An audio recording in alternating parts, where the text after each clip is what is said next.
অধ্যক্ষ রইস উদ্দিন উপস্থিত আছেন, আমাদের রয়্যাল ইউনিয়নের সাবেক চেয়ারম্যান বিএনপির সেক্রেটারি রকিব মোল্লা উপস্থিত আছেন, আপনাদের ইউনিয়নের যোগ্য চেয়ারম্যান, তিনবারের চেয়ারম্যান জনাব মোয়াজ্জেম হোসেন, আব্দুল কাদের বাচ্চু, আবু বকর সিদ্দিকী এবং অনেক এই ইউনিয়ন যারা আজকের সম্মেলনকে চমৎকার করেছে, সেই সাজ কমিটি তার অন্যতম হলেন আবু বকর, অন্যতম হলেন মাহফুজার ভাই এবং আমানুল, যার এই এলাকাকে ভিতে পরিণত করেছে, আমাদের কবিরুল প্রিন্সিপাল এবং আমাদের মুনসুর সহ এবং এই এলাকায় যারা সকল পর্যায়ের ব্যক্তিবর্গের নেতৃবৃন্দ উপস্থিত পড়েন, আজকে প্রাণ পুরুষ প্রেসিডেন্ট সেক্রেটারি সাংগঠনিক সহ এই এলাকার প্রিয় হারাতলা ইউনিয়নবাসী, আসসালামু আলাইকুম। এখানে অনেক মহিলা আছেন, মাচাচিরা আছেন।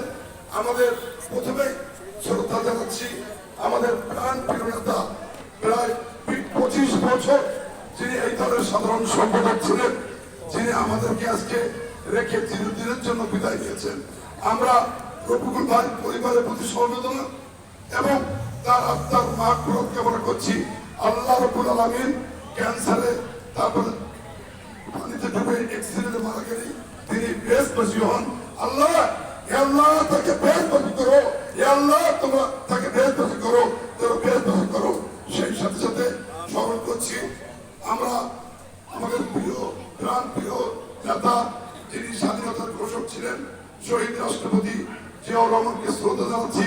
স্মরণ করছি দেশনেত্রী সাবেক তিনবারের প্রধানমন্ত্রী বেগম খালেদা জিয়া, যিনি আবার সুস্থ হয়ে উঠেছেন এবং তার যে বিপ্লবী সেই আপনারা জানেন 81 থেকে বিধবা থেকে প্রধানমন্ত্রী তিনবার হয়েছিলেন, সেই নেতৃত্বে বাংলাদেশ আজকে জাতীয় দল সংগঠিত হয়েছে, সুশৃঙ্খল হয়েছে ইনশাআল্লাহ।